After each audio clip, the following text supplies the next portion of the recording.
En el recinto hay reglas para empezar. Sin coro no hay historia, no hay verdad. Se cuentan manos, se busca ese lugar donde la ley se pueda despertar. Hace falta quórum para legislar, pero hacen falta dos para conversar. No hay voz en soledad, no hay verdad sin mirar. Dos personas nada más. Habemos quórum.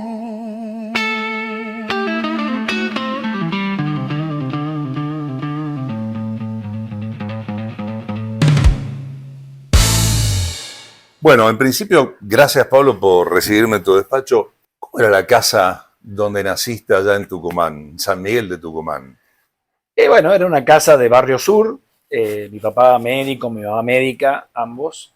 Nosotros tres varones, bastante seguiditos, porque mi hermano mayor tiene 3 años más que yo, y yo 2 más que mi hermano menor. Somos 3 varones, hoy a la sazón 3 médicos. O sea que ahí fuimos todos médicos, los 5. Era una casa que sigue, bueno, es nuestra todavía. Mis viejos fallecieron ambos, hoy están en alquiler, pero tenía el consultorio de mi papá adelante, mi papá era otorrinolaringólogo, el consultorio, el garage, así que, y atrás una casa muy bonita, 2 plantas, bien, casa clase media acomodada en San Miguel de Tucumán. Mi vieja, que era anatomopatóloga, tenía el laboratorio donde ella trabajaba a la tarde en otro lugar. Y bueno, mis 2 viejos se levantaban temprano a la mañana, iban al hospital Padilla, se jubilaron ahí, que es el hospital público, digamos, de adultos más grande de la provincia. Y bueno, nosotros íbamos al colegio y bueno, era un barrio que en esa época andábamos en bicicleta en la calle, jugábamos al fútbol en la vereda. Hoy los ómnibus, hoy sería imposible pensar lo que hacíamos nosotros en ese barrio. Ahora te iba a preguntar cuál había sido tu mayor influencia de chico, pero evidentemente 3 hermanos, los 3 médicos, papá, mamá, médico, casi que es difícil encontrar por dónde no venía la influencia, ¿no? Sí. No, bueno, sí, obviamente nuestros viejos nos marcaron seguramente el gusto a esta profesión. Después cada uno derivó en otra cosa, ¿no? Mi hermano mayor es traumatólogo infantil, trabaja acá en Fleni. Mi hermano menor es otorrino como mi viejo, si bien también se dedicó a la política y es legislador provincial hoy en la provincia de Tucumán, sigue trabajando de otorrino en Tucumán, y yo pediatra, yo hice la residencia acá los 3 nos recibimos en la Universidad Nacional de Tucumán, en la Universidad Pública de Medicina. En ese momento no había universidad privada de medicina, hoy hay en Tucumán, pero en ese momento no había. Y los 3 nos vinimos a hacer la residencia a Buenos Aires. Yo en el italiano hice pediatría, mi hermano Dani hizo traumatología en el Dupuytren, y mi hermano hizo en el Clínicas otorrinolaringología. Así que hicimos las especialidades y todos nos volvimos a Tucumán. En algún momento mis hermanos estuvieron en Estados Unidos, el hermano mayor y el hermano menor viajó a Israel, estuvo varios años en Israel, después se volvió. Así que bueno, ahí fue que era muy amigo de mi hermano menor, el doctor Mansur. Después claro. fue gobernador de la provincia y ministro de Salud de la Nación, ¿no? ¿Cuál es la macana? Así que te acordás, porque digo, estaba pensando, 3 varones, poca diferencia de edad, habla de una planificación familiar de los viejos bastante aceitada. ¿Cuál era la macana que se mandaban entre los 3 que te acordás? No, nosotros rompíamos, por ejemplo, molestábamos mucho la siesta. Mis viejos en Tucumán, la siesta era medio sagrada en ese momento. Es reglamentada. Claro, y nosotros hinchábamos la bola, y estábamos en la misma pieza y hacíamos ruido, y hasta que mi viejo se calentaba, venía, nos marcaba y quedábamos quietitos ya y dormíamos un rato la siesta. Pero yo tengo historias con mis hermanos de todo. Por ejemplo, le regala a mi hermano, esta me acuerdo ahora, dardos para tirar en un coso, y yo le tiré el dardo y se lo clavé en la cola a mi hermano mayor, que además de recibir el pinchazo del dardo, tuvo que después recibir la antitetánica de mi viejo. Todavía me lo recuerda con un odio que no puede ocultar. Pero bueno, nosotros sí jugábamos, peleábamos todo el tiempo, ¿no? Pero como éramos tan seguiditos, todos, fuimos al mismo colegio, éramos los amigos. Teníamos amigos que eran hermanos de los mismos amigos. Nosotros somos la comunidad judía. En la comunidad judía había una escuela judía, hay una escuela judía en Tucumán, hoy hay dos, pero en ese momento había una sola, y entonces íbamos al mismo colegio, mismos horarios, salíamos todos juntos, o sea, comíamos al almuerzo, al mediodía, con mis viejos, los dos que salían del hospital, comíamos todos juntos en casa, y bueno, a la tarde, después de la siesta, mi viejo hacía consultorio en la Lavalle, ahí en la casa mía, mi mamá se iba al laboratorio, y nosotros teníamos guitarra, inglés, esas cosas que se hacían en ese momento, porque no había inglés en los colegios, digamos, no de buen nivel. Así que, bueno, mi vieja, aparte, en ese sentido, era súper exigentes todos ahí, así que, bueno, hemos salido todos lectores, todos sabemos inglés, todo, para Tucumán era todo un asunto. Bueno, la verdad que la pasamos bien, la verdad que. Y hoy, bueno, mi hermano más grande vive en Buenos Aires, el menor vive en Tucumán, y bueno, la familia sigue viéndose. Ahora, Pablo, en algún momento llega la vocación, pero esta pregunta podría ser casi natural en uno que viene de una familia de distintas profesiones, qué sé yo, contadores, pero en la tuya, si no era medicina, ¿qué? Yo, te digo la verdad, a mí siempre me gustó mucho la matemática. Entonces, yo, que aparte tenía cierta facilidad con eso, en algún momento se me ocurrió ser ingeniero. En ese momento no había ingeniero en sistemas, porque las computadoras recién empezaban a aparecer. No teníamos, o sea, yo jugaba con una microcomputadora en ese momento, pero no había todavía, entonces ingeniero electrónico se me había ocurrido. El profesor mío de matemática, que me quería mucho, todavía vive en Tucumán, es un tipo grande, me dijo en ese momento, no, Pablo, vos no hagas eso, ingeniería electrónica, no. Y mi viejo me dijo, mira, hace medicina y después fíjate qué vas a hacer. Así que bueno, había Hacer ahí, medicina y después fíjate qué sí, hacer. sí, qué Como si especialidad. fuera una. Claro, un como cursito. después podés hacer bioingeniería, hacer algo relacionado, pero hacer primero medicina. Y me lo dijo claramente y nunca me arrepentí, ¿no? Porque me gustó mucho, la verdad. Y bueno, Ahora, particularmente elegiste una especialidad como pediatría. Yo te he visto a vos en acción en las comisiones, sobre todo en la que presidís, y el tema de la infancia, de la formación y la salud es un tema sensible. No te voy a preguntar cómo haces para tomar distancia emocional, porque los médicos trabajan mucho la distancia emocional, pero siempre me llamó la atención cómo un pediatra puede atravesar esa zona de dolor. sí, bueno, la pediatría es una especialidad muy linda porque la verdad es la mayoría, yo tengo una hija ahora, yo tengo 3 hijos, y 2 de ellos son médicos, así que la cosa se ha repetido. Tengo la mayor, no, la mayor es profesora de inglés, me ha hecho abuelo, tengo 2 nietos chiquitos, pero los otros 2, el varón y la última nena, las dos son médicos, uno hace imágenes, está terminando la jefatura residente acá en el Rossi, y la menor hace pediatría en el Italiano hoy, igual que hice yo en aquel momento. La pediatría es una especialidad que tiene mucho de niño sano, o sea, mucho de seguimiento, puericultura y promoción de la salud, prevención, vacunas, qué sé yo, pero obviamente trata con el niño enfermo. Yo aparte puntualmente hice terapia intensiva infantil. Claro, eso te quería preguntar. Con lo cual Digo, yo tuve un ¿qué contacto con niños muy enfermos. ¿Qué aprendiste ahí de la Sí. terapia intensiva? No, bueno, que primero que la medicina tiene sus límites, ¿no? Que uno lamentablemente es así y bueno, los límites, o sea, uno hace lo mejor que se puede frente a las situaciones de enfermedad grave, ¿no? Por eso es que uno tanto se enoja cuando uno ve que enfermedades prevenibles por vacunas, por ejemplo, no se ponen las vacunas. Ahí leía hoy en el New York Times una nota acerca de la reaparición en Estados Unidos de enfermedades bacterianas por no vacunarse, ¿no? Entonces, la verdad es que uno sabe después la gravedad de estas enfermedades y las consecuencias, ¿no? Nefastas a veces de estas. Pero bueno, la medicina me parece que es eso, es saber que no sos Dios de ninguna manera y que lo que haces una profesión que tiene protocolos, que tiene formas de atención, que tiene esto, y aprendes a convivir con esto y con el dolor a veces de los padres y de los chicos, ¿no?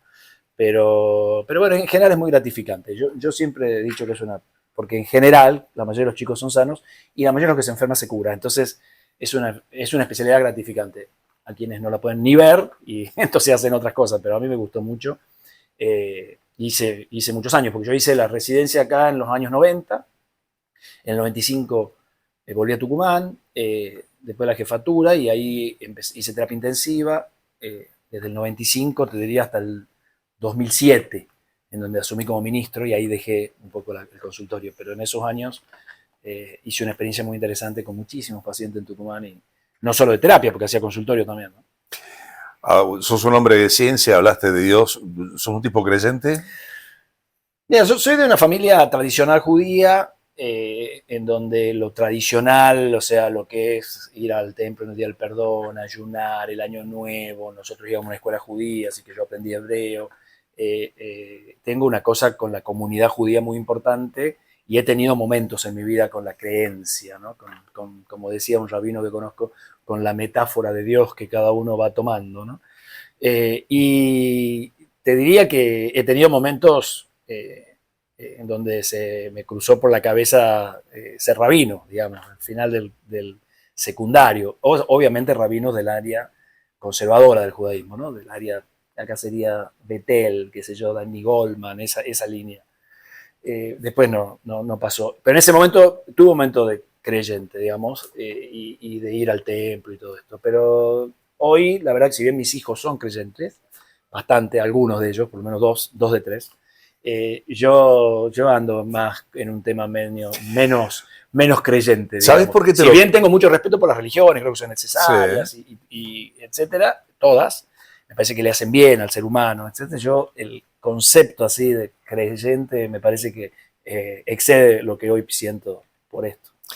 Te lo preguntaba básicamente porque, bueno, por tu paso por terapia intensiva como médico pediatra, me imaginaba o te intentaba entender hasta qué punto no hubo alguna crisis donde dijiste, Dios, ¿por qué permitís esto? No, qué sé yo. A ver, a ver, los judíos tenemos en nuestra historia reciente situaciones tan dramáticas como el Holocausto, ¿viste? Que vos decís cómo. Entonces, la verdad que me parece que la creencia es una cosa, te diría casi una virtud de algunas personas. Algunas personas pueden creer. Y bueno, yo realmente los envidio, sinceramente.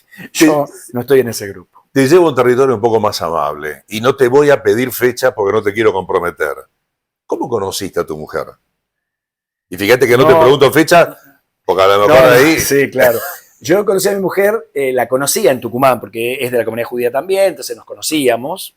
Tucumán no es tan grande, digamos, o sea, en algún momento, en alguna actividad, es menor que yo, o sea, que era más de la edad de mi hermano menor, del grupo de hermano menor, pero nosotros nos conocemos relativamente más en un viaje a Israel. En esa época se hacía un viaje a Israel de 2 meses, donde íbamos jóvenes de 16 años, 2 meses, trabajábamos un mes en un kibutz y un mes paseábamos. Entonces yo era digamos, el coordinador del grupo donde iba mi mujer. Ok. Entonces el coordinador de ese grupo era un grupo de tucumanos y había de otros lados. Yo había ido antes, 2 años antes, como digamos, miembro del grupo, y en esta vez ya me habían llamado para coordinarlo, y bueno, ahí nos conocimos. Así que sí, te diría que después volvimos, nos pusimos de novio, pero tuvimos como 7 años de novio. O sea, toda la facultad mía, yo ese año lo hice, tenía primer año de medicina hecho. Después hice los otros, ya de novio con ella, los 6 años de medicina. Después el primer año de residencia acá en el italiano, que nos separamos, se quedó en Tucumán ella, yo me acá. En el segundo año de residencia me volví a Tucumán, nos casamos, se vino conmigo acá y se quedó conmigo acá segundo, tercero, cuarto y la jefatura de residentes. Ahí nació mi hija, mi primera hija, que es porteña, y nos volvimos a Tucumán después. ¿Cómo te cambió la paternidad? Si, Bueno, si es que te cambió. Sí. Yo la verdad, viste que ahora hay todo un descenso en la natalidad tremenda en el mundo, casi 30%. ¿no? Con decisión firme de muchos de... Sí.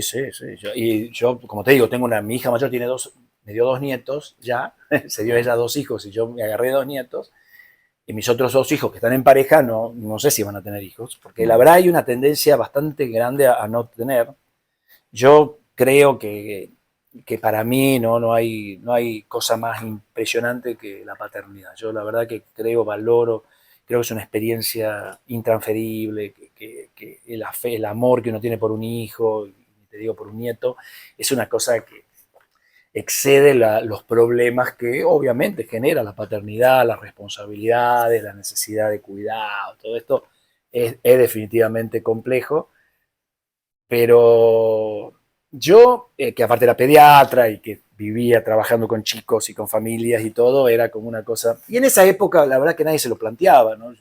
Nunca nos planteamos con mi mujer no tener hijos, la verdad que era como un mandato medio cultural y Claro. normal tener, y no uno, tres y casi cuatro tuvimos nosotros. Pero bueno, la verdad que a mí me cambió para bien. Yo creo, aparte mis hijos son una cosa que, viste, siguen, viste, porque ahora la que es mamá, el otro que se casó, es uno, a mí creo que te enriquecen muchísimo. A mí me da mucha pena que haya una generación que se prive de la posibilidad de entender lo que es la paternidad. Me parece que es un problema y que es un problema cultural para adelante que va a ser gravísimo, no solamente porque la población va a bajar y eso va a generar problemas, sino porque se van a privar de esta posibilidad que te enseña muchísimo, la paternidad te enseña muchísimo. Uno llega a ser padre sin saber cómo serlo, pero de verdad es que es un lugar de enseñanza. Obviamente que hay experiencias malas, pero en líneas generales, en la experiencia que uno ha visto, en tantas familias que uno ha cuidado, ha seguido, me parece que es una cosa que es muy enriquecedora. Me quedé pensando por un momento que la experiencia de mi hijo, el doctor, en tu casa no funcionó. Y en tu casa después como padre tampoco funcionó porque digo... Todos son doctores. Claro, en todo caso, la placa debiera decir profe de inglés. Claro. ¿No? Una profesión Sí. absolutamente fuera de lo normal. Ahora, metiéndonos un poco en lo que es ya tu vida como político, ¿qué sentís que la política le sacó a tu vida familiar, a tu vida personal? No, a ver, le sacó algo de intimidad, digamos, de reserva, algo de poder. Yo hace muchos años hago política, porque ya 10 años entre diputado, senador acá, pero antes fui secretario general de Gobernación 2 años, son 12. Ministro. Ministro 8 años, son 20. 4 años más de secretario de salud, son 24. Entonces, son 25 años que hago política. Entonces, mucho tiempo. ¿Qué me sacó? Porque me dio mucho. Yo soy muy agradecido del laburo que hice y de las cosas que pudimos hacer. Lo que pasa es que lo que te dio seguramente es más fácil de contabilizar, sí, por ahí. Pero lo que te quitó, sí, tal vez son otros quien pueden marcarlo. Por eso yo sí creo que nos quitó la posibilidad, por ejemplo, porque sobre todo en pueblo chico, como digamos en Tucumán, digamos, todo el mundo me conoce, ¿viste? Entonces uno es muy precavido y mis hijos aprendieron ya de chiquitos a este tema, ¿no? Algún nivel de cuidado con lo que uno hace, lo que publica, hoy en el mundo de las redes sociales ni hablar, pero habitualmente siempre el político está en la mirada de todo el mundo. Entonces esto te quita un poquito de intimidad o de libertad de hacer lo que uno quiera o expresarse libremente como uno quiera. Me parece que algo de eso los chicos míos sufrieron, mis hijos, ¿no? Y nosotros, mi mujer, qué sé yo. Inclusive en aquel momento mis viejos.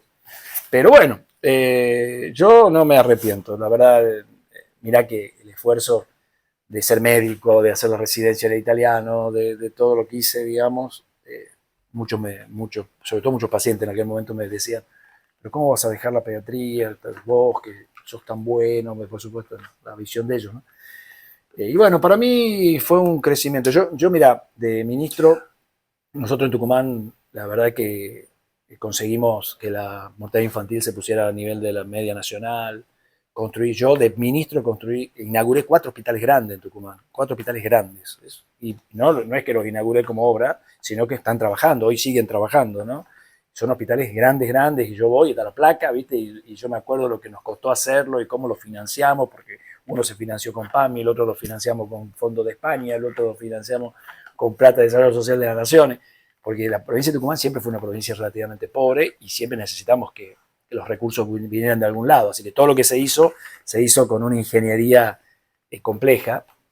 Tuvimos problemas, ¿no? Tuve problemas, muchísimos problemas, pero en líneas generales el resultado fue bueno. Y después como diputado, lo mismo, digamos. Yo he vivido distintos gobiernos como diputado, pero bueno, ¿viste? Soy autor de 6 leyes, ¿no? O sea, soy autor de la ley de vacunas, de la ley de vacuna de COVID, de la residencia antimicrobiana, de la ley de prescripción digital, de la ley...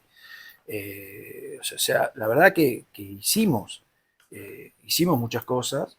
Y bueno, hoy vivimos un momento complejo. La verdad que estos 2 últimos años han sido, te diría, de mi experiencia de legislativa nacional, los peores. A eso quería llegar, porque todo aquel que está alejado del mundo de la política, y en Habemos Quórum tratamos de un poco pasando el chivo, ¿por qué habemos quórum? Para que se pueda debatir tiene que haber un número suficiente o dado, según el reglamento, para poder conversar tiene que haber al menos 2 personas y ahí se da este habemos quórum. Pero digo, lo que está pasando últimamente, lo que siente aquel que está fuera de la política y a lo mejor con una gran carga de juicio previo o de prejuicio es, hay mucho chanchullo, no se escuchan, no dialogan, no hacen nada por el otro. Sí. ¿Qué tan lejos y qué tan cerca estás de No, esto? yo creo que quizá ahí lo del chanchullo es lo menos probable. Lo que es cierto es que este gobierno particularmente, porque insisto, yo he estado en gobiernos nuestros, en gobiernos con Macri, esta situación, esta experiencia que estamos viviendo libertaria, por dar un ejemplo así, yo digo que es un experimento distópico que nos toca vivir, es una experiencia realmente compleja que tiene que ver con el presidente que nos tocó, que votaron los argentinos, que es un presidente que es distópico. Entonces, vos tenés un presidente distópico y a partir de ahí para abajo todo lo otro, nadie entiende nada de nada. No se construye desde el diálogo, es muy difícil. No hay, ellos intentan impulsar lo que ellos creen que es, no hay otra verdad que la que ellos sostienen, no escuchan otras posiciones, y bueno, eso, no, digamos, insisto, yo, por ejemplo, la ley mía de vacunas, que es la ley que hoy regula la vacunación en Argentina, que dice que las vacunas son públicas, gratuitas, obligatorias, el carnet de vacuna, la CONAIN, todas estas cosas que hicimos, yo la hice de opositor, la hice como opositor, hablé en ese momento con Rubinstein, que era el ministro de Salud, estaba Carmen Polledo, que era la presidenta de la Comisión de Salud, yo ni siquiera era presidente, pero era una ley que la Argentina necesitaba, nos pusimos de acuerdo, cambiamos algunas cosas, pusimos otras, sacamos la ley, salió por unanimidad en ambas cámaras. O sea, eso hoy es impensado. Mira, nosotros ahora vengo de esta reunión de comisión de familia para el tema de regular un poco el tema de redes sociales, que todo el mundo cree que hay que regularlo, y estoy seguro que no lo vamos a poder hacer, porque este es un gobierno que las innovaciones, si no bajan desde el Poder Ejecutivo hasta acá, y son absolutamente, digamos, sin una mirada de discusión, no se ejecutan. Pero bueno, es un tiempo, yo creo que este tiempo va a pasar, es un experimento. Pero es frustrante. Es muy frustrante, es muy frustrante. Para mí es un modelo fracasado, o sea, ya está fracasado, pero bueno, lo dirá la ciudadanía en la próxima elección del 27, pero este es un modelo que fracasó y que, bueno, es otra oportunidad perdida para los argentinos, ¿no? Lamentablemente aquellos que confiaron y aquellos que no, todos queremos que a la Argentina le vaya bien, pero cuando nosotros decimos la Argentina le vaya bien, ahí a veces opinamos distinto. Nosotros decimos que le vaya bien a la mayoría de los argentinos, al bien común, como dice el Papa en la última encíclica, el bien común, que no es de la última encíclica, que es por supuesto del León XIV, de León XIII, digamos. León XIII. El bien común es el bien de la mayoría de los argentinos. Bueno, este es un gobierno que no trabaja para eso, trabaja para un grupo de argentinos, que es un grupo importante, serán el 20, 25%, y a ellos les va a ir bien, pero el resto de los argentinos le va cada vez peor, y como la mayoría es la que vota, esto es un tema que es cuestión de que la gente se dé cuenta. Ahora, ¿y cómo manejas esa frustración? ¿Cómo manejas? Ya no te lo pregunto esto ni como diputado ni como político, te lo pregunto como hombre, como tipo que está acostumbrado, porque hace un rato me decías, la ciencia tiene límites, la medicina tiene límites, el hombre entiende que tiene límites y que no es Dios. Pero cuando te olvidas de eso y estás sentado acá en tu oficina o estás en la banca y escuchás y no sos escuchado o proponés y no encontrás contrapropuesta, Sí. ¿Cómo manejas esa frustración? Y mira, es importante tener un bloque que sufra lo mismo, entonces ya no estás solo, es un bloque. O sea, mal de muchos. No, yo te diría que cuando vos sentís que en realidad no es que vos estás equivocado, sino que por ahí no conseguís los acuerdos suficientes, pero hay un grupo que te acompaña. Y también hay un tema que para mí en política es muy importante y que ayuda a esto, es que tener coherencia en lo que pensaste, en lo que pensás, en lo que piensa tu partido, en lo que le prometiste a tus votantes, que son los que te trajeron acá. Si uno tiene eso más o menos claro y va a hacer uso de esa coherencia en su vida, va a lograr que esta frustración sea menor, porque yo sé por qué llegué acá. Yo llegué acá para defender a los trabajadores, para defender a los que están peor en la Argentina, para la salud pública, para la educación pública gratuita. Yo llegué para eso. y lo defiendo. Entonces, mientras vos estés ahí, creo que la frustración es menor. Yo me imagino, porque hay muchos compañeros peronistas en estos últimos años que han tenido que dejar la coherencia de lado, y acompañar a este proyecto libertario en temas tan urticantes como son el Hospital Garrahan, o la universidad pública, o la salud pública, o los remedios, o las vacunas, o el trabajador, la reforma laboral, claro, la reforma laboral, ahora la salud mental. Me parece que ahí la frustración es doble. Porque yo me frustro porque veo que al país le va mal. Pero me quedo tranquilo con lo que soy y con lo que me trajo aquí. A mí aquí me trajo mi base electoral que me dio un mandato. Mientras yo me mantenga en esa, que no es fácil, no es fácil porque por supuesto las presiones existen de un lado, del otro, las provincias, los gobernadores, pero me parece que eso es importante, la coherencia. Yo creo que la coherencia es la mejor antídoto a la frustración. Te lo voy a robar eso, no? Te lo voy a robar. ¿Qué haces cuando nadie te mira? Digo, a ver, me imagino, viernes a la tarde te estás yendo en un vuelo para Tucumán, llegás a casa. Sí, hoy viste, estamos con entre comillas, el nido vacío, porque está mi mujer y yo, los 3 chicos ya no están ahí. Por eso, pero digo, 2 de ellos están acá. Sí, exacto. La mayor. La mayor está allá con los nietos. Está allá con los nietos. Si puedo con los nietos, estoy con los nietos lo más que puedo. Pero eso sin duda ocupa la parte importante de mi tiempo hoy, es estar lo más posible con mis nietos. Pero cuando no estoy, ¿qué hago yo? Bueno, a mí, por ejemplo, me gusta actividad física, así que nado. Yo soy de nadar, así que lamentablemente no puedo nadar en Buenos Aires porque no me da los tiempos, pero en Tucumán si estoy siempre 1 hora por día nado. Tengo profesor de natación, voy al mismo club de siempre, donde soy un invitado ahí, me reciben muy bien en Central Córdoba, en Tucumán, y nado. Eso hago. Troto, los sábados salgo a correr y a veces ando en bicicleta. Yo tengo una casita en San Javier que heredé de mis papis, y que es el cerro muy cerca de San Javier. También vamos a San Javier ahí, si puedo, con los nietos, qué sé yo. Me gusta leer, así que también eso me ocupa. Y también me ocupa, lamentablemente hoy hay una cosa que te consume, que es el tema de las redes sociales, viste, que de una manera u otra uno tiene que estar conectado y estar contestando, porque este gobierno tampoco te da paz, así que tenés que contestar y trabajar casi, te diría, en forma continua. Pero entre esas cosas va mi vida. Y bueno, algo de Netflix y estas cosas a la noche también. ¿El completo va con picante o sin picante? Con picante.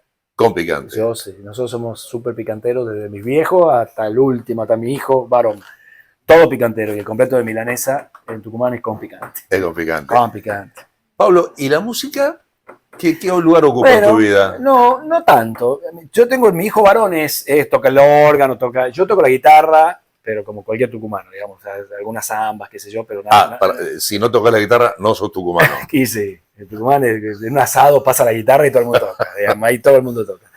Así que, pero la música no, obviamente que Mercedes Sosa, el folclore me me encanta y lo disfruto, pero el fútbol, por ejemplo, soy de San Martín de Tucumán, que soy socio de San Martín de Tucumán y voy a la cancha cuando juegan en Tucumán, voy, sufro cada uno de los no ascensos y los descensos, y ahora estamos mal, pero y los decanos, viste, los de Atlético andan bien, están en primera hace tantos años y todo esto. Así que eso, yo tengo mi platea ahí en la cancha de San Martín y voy con un grupo de amigos ahí. ¿El humor, digo, pasa por contar chistes de santiagueños contra los santiagueños o no? Y los santiagueños, viste, son un mal... Si nosotros no estaría Santiago, nosotros tenemos muchísimo más cerca de Capital. ¿Te das cuenta? Es un problema geográfico. A nosotros no. Las vacas de Tucumán que dan leche. Leche. La de Santiago, lástima. ¿Qué es lo más lindo que tiene Santiago del Estero? ¿El camino a Tucumán? Es la parte más linda. No, yo me llevo muy bien con los santiagueños. Tengo, mi hermano mayor está casado con una santiagueña. Y ya sé que tengo que comer. Pero y ahora el equipo de diputados santiagueños es divino. Mug dice, ¿viste? Son gente de 10. Me parece que Santiago es una provincia importante. Los tucumanos y los santiagueños somos vecinos. Estamos muy cerquitos. Pablo, te cierro con esto. Si pudieras encontrarte con aquel Pablo que un día le tiró el dardo al hermano mayor, que después, bueno, vieron la Titanic y todo lo demás, y lo pudieras mirar ahora desde tus 60 años, ¿qué le dirías? Y que apunte bien, que no le apunte al hermano, digamos, que apunte al Ok, pero más allá del dardo. No, le diría que disfrute de la vida, que la verdad que no me puedo quejar. Yo tenía una vida excelente en un país muy complicado, así que no me quejo. Yo al contrario, yo estoy muy satisfecho y lo que sí, la frustración que uno tiene es que a pesar de que uno ha hecho cosas, la realidad de muchos argentinos todavía es muy mala. Y la verdad es que si hacemos política es para que esa gente esté mejor. Y si nosotros no lo podemos transformar a eso, y no lo hemos podido hacer en parte, algunas cosas hemos hecho, otras no, muchas de las que hemos hecho se desmoronan. Me parece que ese es el gran desafío de la política, si no, no tiene sentido hacer política. Si no haces política para que la gente viva mejor, entonces mejor no hacer política. Y la verdad que esa es una frustración que espero no transmitirle a mis hijos, que están muy poco politizados por otro lado. Ellos han decidido no acompañar esta locura mía, pero bueno, así es. Muchas gracias. Gracias a vos.